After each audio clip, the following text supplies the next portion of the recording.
Motivated the president. The president was motivated and is really motivated in his belief in the potentials of the youth of this country and the youth of the world. And Mr. President, like he said in his address at the ascent ceremony, said that the greatest wealth and resource of the country is not oil, is not solid mineral, is not agriculture.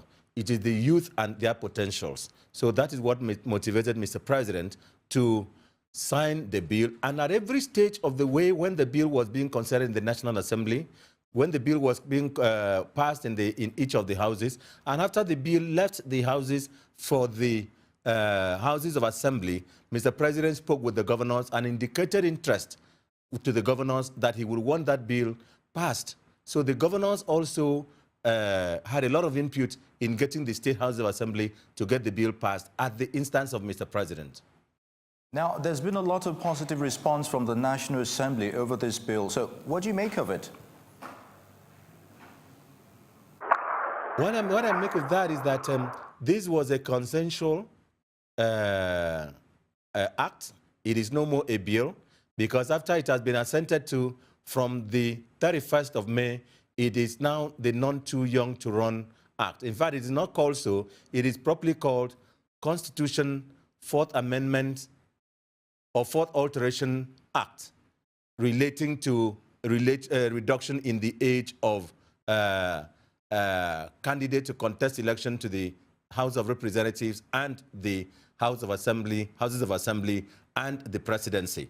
Now, so what we make of this more is that the executive and the legislature are working in synergy in matters that affect the potentials of this country. And the greatest of these potentials is the youth.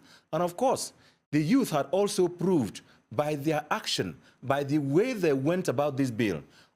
They were orderly, they were very intellectual in their presentations, they were very persuasive in their argument, they provided empirical reasons why it should be. They also showed that they have capacity to handle the responsibility they are seeking to handle. And so it showed the energy, the executive and the legislature work together. And of course, I remember that I was a councillor at age less than 25, a councillor in the local government, about 25 years, 24, 25 years, when I was a councillor, elected a councillor in my local government. So I was a beneficiary. And so I also ensured that I was a great part in motivating all the parties. Very good, Senator. Now, there's concern the political game has been thrown wide open and people without political experience will emerge. What do you think? Political experience is not bought in the market. Political experience is acquired by being given opportunity. If you don't give a man opportunity, you will not have experience. Experience is what you acquire.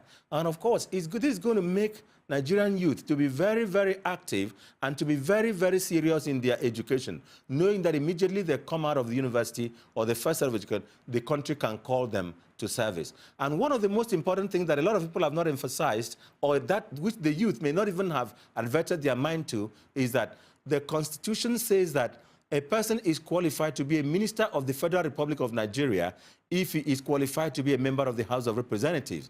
Therefore, if at 30, were qualified to be a member of the House of Representatives and qualified to be a minister, now, at 25, you are qualified to be a minister of the Federal Republic of Nigeria. And of course, part of the reasons that the National Assembly, in the argument, why they did not, why they reduced the age for president, is that the Constitution provides that if the president and the vice president is ill-disposed or indisposed or unavailable in office, and it is necessary that power devolves to the third in command, if the Senate president is just 35, that he will not be qualified to be a president in the absence of the president and the vice president. And therefore, it was necessary to reduce the age of presidential run from 40 to 35. But this makes the entire act And I want everybody to learn to call this the Constitution 4th Alteration Act relating to age to contest elections. It is not an act. It is normally not too young. It's not too young to be run bill. You can also call it not too young to run act or constitutional amendment. Yeah. Very good, Senator Enang. Now, there's been more interest in the presidential race by young people recently rather than lower public positions. What do you make of it? I don't think that the young people are interested more in the presidency.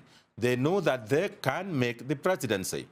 But then most of them wanted the door open for them to be able to contest for houses of assembly, House of Representatives, and to start acquiring experience in public service so that they can, from the young age, try to get mentored up to when they can get to the higher offices. So there is, the youth are taking interest in voting and determine who will be the next president, not that they want to contest the next presidency. And of course, from what the president has done, from the resilience he's shown, from the love he has shown, and what the All Progressive Congress has shown has done for the youth of this country, I think the young people are more interested in supporting President Muhammadu Buhari to do a second term and then run from there, and then after in 2023.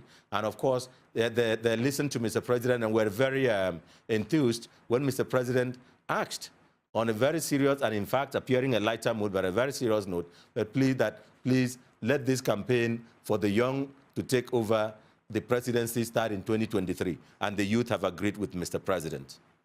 All right, a senior special assistant to the President of the National Assembly Matters, Senator Ita Enang, many thanks for your thoughts on that issue.